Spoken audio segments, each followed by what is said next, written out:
नमस्कार, जय हिंद साथियों। एक बार फिर से आप सबका बहुत बहुत स्वागत है। आज कैलेंडर का ये दूसरा भाग है और दूसरे भाग में टाइप 2 और टाइप 3 हम लोग देखेंगे। पहले पार्ट में हम लोगों ने क्या देखा था, डायरेक्ट दिन ज्ञात करना। जैसे 15 अगस्त 1947 को कौन सा दिन था, 2 अक्टूबर 1869 को कौन सा दिन था। यानी कि डायरेक्ट तारीख, महीना, वर्ष बताया जाता था और दिन निकाला जाता था और ये दिन वास्तविक रूप से सत्य होता था, मतलब कैलेंडर में वो दिन होता था। आज की जो सवाल है वो टाइप 2 में आती है और इसमें एक आधार बता करके दूसरा पूछा जाएगा। यानी एक कथन दिया रहेगा कि फला महीने की फला तारीख को ये था, तो फिर क्या होगा आगे, इस तरह से। तो इसमें सिंपल से हम कठिन की ओर चलेंगे, तो सबसे सरल पहले देखेंगे। तो एक एग्जाम्पल लेते हैं। पहली सवाल, यदि 3 अगस्त 2023 को गुरुवार था तो उसी वर्ष 15 अक्टूबर को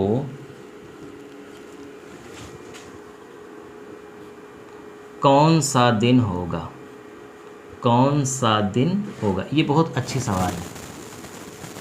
देखिए हमने हेडिंग क्या लिखा है, जब उसी वर्ष का दिन ज्ञात करना हो। मतलब इसका ये हुआ कि जो वर्ष दिया रहेगा कथन में, सवाल भी उसी वर्ष के बारे में पूछी जाएगी।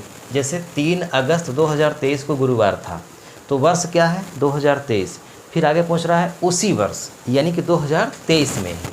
तो कभी कभी लिखा रहेगा उसी वर्ष, या लिख देगा डायरेक्ट वर्ष भी लिख देगा। जैसे 2023 लिखा है तो लिख देगा 2023 में 15 अक्टूबर को कौन सा दिन होगा। ठीक, अब देखिए इसको आप कैसे सॉल्व करेंगे। एक सवाल आप अच्छे से देख लेंगे ना तो पूरी बात समझ जाएंगे। 3 अगस्त 2023 इसको लिख दीजिए। फिर 15 अक्टूबर 23 लिख दिया हमने। हमें यहाँ से जाना है यहाँ। ये तीर का बड़ा कमाल है। अभी इस सवाल में तीर का मतलब समझ में नहीं आएगा, लेकिन जैसे ही हम आगे बढ़ जाएंगे फिर इस तीर का मतलब आपको समझ में आने लगेगा। ये तीर ये बता रही है कि तारीख बढ़ते हुए क्रम में है, यानी जिस तरह से कैलेंडर चलता है उस तरह से। भाई पहले 3 अक्टूबर आएगा, उसके बाद 3 अगस्त आएगा, उसके बाद 15 अक्टूबर आएगा ना, यानी इधर से उधर जा रहा है।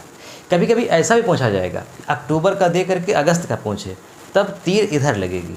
तो कहने का मतलब जिस तरह से कैलेंडर चल रहा है बढ़ते हुए क्रम में, उसी तरह से सवाल अगर पूछी जाए तो उसको सीधी सवाल कहा जाता है और उसका तीर बिल्कुल ऐसे ही लगेगा, बाएं से दाएं। वर्ष से कोई मतलब ही नहीं है, क्योंकि वर्ष सेम है। जो सेम रहता है दरअसल उसका काम यहाँ पे ख़त्म हो जाता है वर्ष में। अब देखो अगस्त से बात शुरू हो रही है, अक्टूबर तक जा रही है, तो इन महीनों को लिख दीजिए बीच में, अगस्त, सितंबर, अक्टूबर। अगस्त, सितंबर, अक्टूबर, 10वां महीना अक्टूबर ही होता है। ये देखिए अक्टूबर। किनारे किनारे का छोड़ दीजिए। किनारे किनारे का मतलब जो दिया गया है सवाल में यहाँ, जो दिया गया है सवाल में यहाँ, वो एकदम किनारे रहेंगे। अगर मान लीजिए नवंबर दिया होता, 15 नवंबर 2023 को कौन सा दिन होगा, तो यहाँ पे अगस्त रहता और लास्ट में नवंबर रहता, बीच में सितंबर और अक्टूबर रहता। आप समझ ही रहे हैं। तो किनारे वालों को छोड़िए। अब बताइए कि सितंबर में कितने दिन होते हैं। सितंबर में होते हैं 30 दिन। ठीक है, तो बीच वालों को पूरा का पूरा लिख देना है। अब देखिए अगस्त में कितना दिन बचा है, 3 तारीख बीत चुकी है, यानी कि 3 तारीख अगर चल रही है तो अब अगस्त में पूरा, पहले अगस्त 3 के बाद 4 आएगा, 5 आएगा, 6 आएगा, यानी ऐसे पूरा अगस्त बीतेगा, फिर सितंबर बीतेगा, फिर उसके बाद अक्टूबर आएगा। तो 3 तारीख बीत चुकी है तो बचा है कितना, 28 दिन। क्यों 28 दिन, क्योंकि अक्टूबर होता है 31 का। तो 28 दिन इधर बचा, सितंबर में 30 दिन बचा और अक्टूबर में 15 दिन। तो जिधर तीर का नोक है उधर वाले महीने की तारीख का पूरा, और जिधर से शुरू हो रहा है उधर उस महीने में जितनी तारीख बची है उसको लिखना है, और बीच वालों को पूरा का पूरा लिखना है महीने का। और बस इन्हें आपको जोड़ करके 7 में भाग दे देना है। जोड़ दीजिए। 8 5 13, हासिल लगा 1, 3 2 5 1 6 1 7, 73/7। क्या आएगा? 7 1 7, 7 0 में 0 और 3, शेष कितना बचेगा? 3। यानी 73 में जब 7 का भाग करेंगे तो शेष बचेगा 3। इसका मतलब कि गुरुवार में हमको 3 जोड़ देना है। जोड़ दीजिए, गुरुवार में 3 जोड़िए, शुक्रवार, शनिवार, रविवार, तो आंसर क्या आ जाएगा? रविवार। यानी 15 अक्टूबर 2023 को दिन होगा रविवार। एकदम बात समझ में आ गई होगी आपके, कोई इसमें दिक्कत वाली बात नहीं है। ये सवाल लिख लीजिए। अब इसी को हम रिवर्स कर देते हैं घटते हुए क्रम में, तब आप उसको कैसे लगाएंगे ध्यान से देखिएगा। कोई बदलाव ज़्यादा नहीं करेंगे हम। दरअसल सवाल जब बदल जाती है तो समझना थोड़ा सा मुश्किल हो जाता है, इसलिए ज़्यादा बदलाव नहीं करते हम। उसी सवाल में हम समझाने की कोशिश करते हैं, तब चीज़ें अच्छे से समझ में आती हैं। तो ये सवाल नंबर आप कर दीजिए इसको 2, और यहाँ कर दीजिए 15 अक्टूबर। 15 अक्टूबर, और जो गुरुवार था उसको वास्तविक बना दीजिए। जो आया था, क्या आया था? 15 अक्टूबर को रविवार आया था, तो आप लिख दीजिए रविवार। यदि 15 अक्टूबर 2023 को रविवार था तो उसी वर्ष 3 अगस्त को क्या होगा? 3 अगस्त को कौन सा दिन होगा? सवाल बन गई सवाल ना, 1 सेकंड में बन गई सवाल।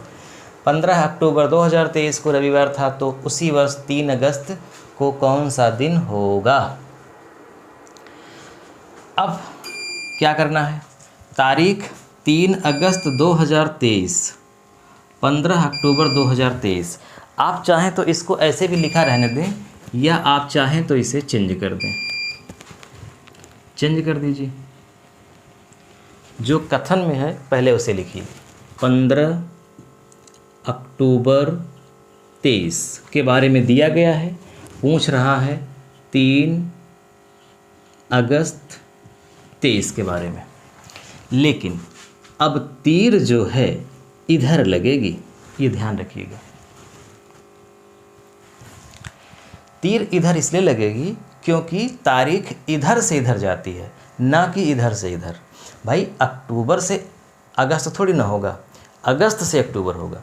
तो हमें भले हमने उल्टा लिख दिया है, उल्टा क्या मतलब? प्रश्न के हिसाब से हमने लिखा है, लेकिन तारीख हमारी इधर से इधर आती है, इसलिए नोक उधर लगेगा जिधर बढ़ता हुआ क्रम है। अब अक्टूबर का महीना, इधर अगस्त का महीना, बीच में बचा है सितंबर, यानी अगस्त, सितंबर, अक्टूबर। सितंबर में होते हैं 30 दिन, ठीक, कोई दिक्कत नहीं है, लिख दिए। जिधर से तीर चल रही है उधर वाली जो तारीख है उसमें जितनी बची हुई तारीख होती है उसको लिखा जाता है। तो क्या लिखा जाएगा? 28। और जिधर आ रही है उधर की पूरी तारीख लिखी जाती है। दरअसल ऐसे होता क्यों है? देखो, जब हम 3 अगस्त के बाद शुरू या लौटेंगे, जब हम अक्टूबर से लौटेंगे ना, तो जब अक्टूबर से लौटेंगे तो 3 अगस्त के पहले 4 अगस्त आएगा, उसके पहले 5 अगस्त आएगा। भाई घटते हुए क्रम में आ रहे हैं ना, लौटते हुए क्रम में आ रहे हैं, इसीलिए तो आप ज़्यादा लोड मत लीजिए। बस इतना याद रखिए कि ये तीर आपको सही लगाना है। तीर ऐसे लगाना है बढ़ते हुए क्रम में, तारीख जिधर से जिधर जाती है, बस जिधर नोक है उधर वाले के महीने की पूरी तारीख लिख दीजिए, जिधर से चल रहा है उधर वाले महीने की बची हुई तारीख लिखिए, जितना बचा हुआ है बस जोड़ दीजिए। 73 आएगा जोड़ने पे, बटे 7। शेष कितना आएगा? यहाँ भी 10 और शेष आएगा 3। 10 7 70 और शेष 3। अब आपको क्या करना है? रविवार में जोड़ना नहीं है, घटाना है 3। यही आपको ध्यान रखना है। वहाँ जोड़ना था, जब तीर इधर से इधर जा रही थी, सीधे क्रम में था, बढ़ते हुए क्रम में था, कैलेंडर जैसे चलता है वैसे था, तो हमने जो भी हल किया उसमें हमने ऐड किया जो विषम दिन आया। लेकिन जब घटते हुए क्रम में उल्टा पूछा गया है तो किए तो वैसे ही, लेकिन यहाँ पे घटाया गया। तो रविवार में 3 घटा दीजिए, शनिवार, शुक्रवार और बृहस्पतिवार। तो आंसर क्या आ गया? गुरुवार। ठीक, कोई समस्या? ये दोनों सवालों को आप एक साथ देखेंगे ना तो एकदम बात क्लियर हो जाएगी। अब चलिए तीसरी और चौथी सवाल देखते हैं। चलिए तीसरी सवाल है 10 जनवरी 2008 को रविवार था तो 25 जुलाई 2008 को क्या होगा? 25 जुलाई 2008 को कौन सा दिन होगा? ये भी सीधे क्रम में है, जैसे तारीख चलती है वैसे है। जनवरी के बारे में दिया है, जुलाई के बारे में पूछ रहा है, उसी वर्ष, तो एकदम सीधा है ये, इसे लगाना बहुत आसान है। 10 जनवरी 2008, यहाँ से शुरू करिए, लिखिए 25 जुलाई 2008, ठीक है ना, 25/7/2008। इनके बीच में वर्ष से कोई मतलब ही नहीं, वर्ष सेम है। तो जनवरी से जुलाई के बीच में कितने का अंतर है? एक बार लिख दीजिए, जनवरी, फरवरी, मार्च, अप्रैल, मई, जून, जुलाई, हाँ जुलाई ही तो है, जुलाई तक जाना है। अभी आपको पूरा लिखना है, अभी मैं समझने के लिए आपको बता रहा हूँ ना, इसीलिए बहुत समय ले रहा हूँ, वरना जब इसे आप लगाना सीख जाएंगे ना तो ये सब लिखने की ज़रूरत नहीं पड़ेगी, सीधा डायरेक्ट 1 मिनट से भी कम समय में लगेगी ये सवाल। लेकिन उसके पहले समझना अच्छे से है। किनारे वालों को छोड़ दीजिए, या छोड़िए क्यों, लिखते हुए चलिए। इधर से शुरू हो रहा है तो यहाँ जनवरी में बची हुई तारीख 31 का महीना होता है, तो इसका मतलब 21 दिन बचा है जनवरी। फरवरी के लिए लिखेंगे 29 लिखेंगे कि 28, ये गौर करने वाली बात है। 29 लिखेंगे क्योंकि मामला 2008 का है और 2008 एक लीप वर्ष है, क्योंकि 4 से विभाजित होता है। तो जब भी लीप वर्ष का मामला आएगा और जनवरी फरवरी का मामला रहेगा तो ज़रूर गौर किया जाएगा। अगर ये फरवरी के बाद, यानी कि 29 फरवरी 28 फरवरी के बाद का मामला होता है, मार्च का मामला होता, तब इसको नहीं देखा जाता, लेकिन फरवरी का है तो ज़रूर देखा जाएगा। तो जनवरी, फरवरी, मार्च, अप्रैल, मई, जून और जुलाई के लिए जो तारीख है वो। अब इन सब को जोड़ करके 7 का भाग दे दीजिए, इन सब को आप जोड़ दीजिए, 21, 29, 31, तो आएगा 197। 197 में आप 7 का भाग करिए, तो 7 दूनी 14, 5 7, 7 8 56, शेष कितना बचा? 1, तो शेष 1 आ रहा है। इसका मतलब जो रविवार था उस रविवार में 1 जोड़ दीजिए, तो आंसर क्या हो जाएगा? सोमवार। मुझे लगता है कि अब आप लगा लेंगे, बात पूरी समझ गए। बस थोड़ी सी दिक्कत आपको ये हो रही होगी कि सर इतनी बड़ी संख्याएं हैं, इनको जोड़ना थोड़ा सा मुश्किल है। मतलब मुश्किल नहीं है, लेकिन जोड़ने में समय लगेगा, परीक्षा हाल में जोड़ना ही मुश्किल है। तो कुछ 60 तरीका बता दीजिए। तो इसका 60 तरीका क्या है? इसका 60 तरीका ये है कि पहले ही सब में 7 का भाग कर दो और जो जो शेष है वो लिख दो। जैसे 7 का मतलब 7 से 21 में भाग करेंगे तो शेष 0 आएगा, 7 × 21 पूरा कट जाएगा, कोई शेष नहीं बचेगा। 29 में करेंगे 1 शेष बचेगा, 31 वाले में 3, 30 वाले में 2, फिर 31 वाले में 3, फिर 30 वाले में 2, फिर 25 में 7 का भाग करेंगे तो 4 शेष बचेगा। अब इन सबको जोड़ दो, 4 2 6 3 9 2 11 3 14 और 1 15, 15/7, तो शेष क्या आएगा? 15 में 7 का भाग करने पर 1 शेष आएगा। तो दोनों तरीका है, या तो पहले ही सबको जोड़कर भाग करो, या पहले ही 7 का भाग करके शेष लिख करके तब जोड़ो। दोनों केस में वही उत्तर आएगा। अब जो आपको आसानी लगे वो कर सकते हैं। आसान यही है, क्योंकि जहाँ जहाँ 31 रहेगा वहाँ वहाँ 3 लिख दीजिए, क्योंकि 31 में 7 का भाग करने पर 3 आता है।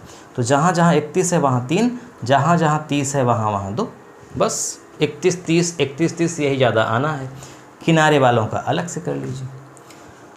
चलिए यहाँ तक बात समझ में आ गई, अब आगे बढ़ते हैं। अगली सवाल है 10 नवंबर 1997 को सोमवार था,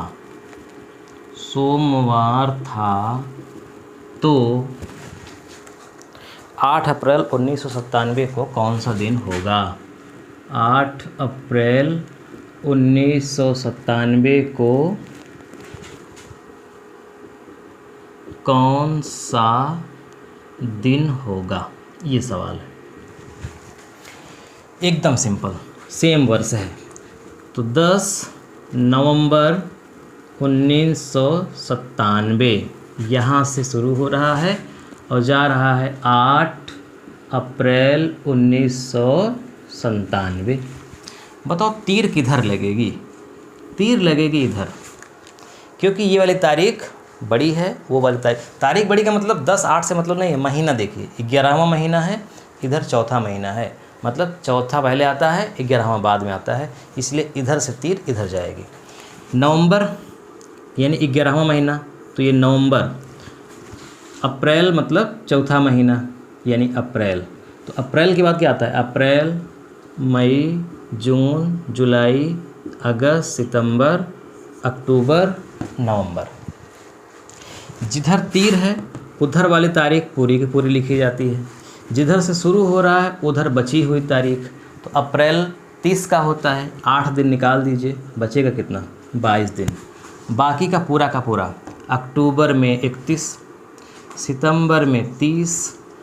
एक और 60 तरीका आपको बता देता हूँ। 31-30 मत लिखो, जो महीना 31 का है उसके लिए 3 लिखो, क्योंकि आप जान ही रहे हो 31 वाले में 3 आता है शेष, 3 लिखो। जो 30 का है वहाँ 2 लिखो। अक्टूबर, सितंबर, उल्टा दिक्कत हो रहा ना, अप्रैल, मई, जून, जुलाई, अगस्त, सितंबर, अक्टूबर, नवंबर। जो 30 का महीना वो 2, जो 31 का वो 3। अब चाहे तो जोड़ दें आप यहीं पे, 22 10 32 हो गया, 32, 3 35, 2 37, 3 40, 3 43, 2 45, 3 48। 48 में 7 का भाग कर दीजिए, 7 छंग 42, 6 48, शेष 6 आ रहा है, शेष 6। और चूँकि घटते हुए क्रम में है तो सोमवार में 6 माइनस कर दीजिए, सोमवार -6, तो क्या होगा? रविवार, शनिवार, शुक्रवार, बृहस्पतिवार, बुधवार, मंगलवार। आप कैलकुलेशन कर लीजिएगा जोड़ घटा करके, मंगलवार तो आ रहा है, सही लग रहा है। जब बड़ा महीना दे करके छोटा महीना का पहुंचता है तो ऐसे तीर लगती है और अंत में घटाया जाता है। जब क्रम सीधा रहता है, पीछे का दे करके आगे का पहुंचता है तो नहीं घटाया जाता बल्कि वो जोड़ा जाता है। बस तीर का ही कमाल है, यही आपको ध्यान में रखना है। चलिए बस आज यहाँ पे विराम देते हैं। कल ये दिन निकालने वाला जो चल रहा है टाइप, ये समाप्त हो जाएगा।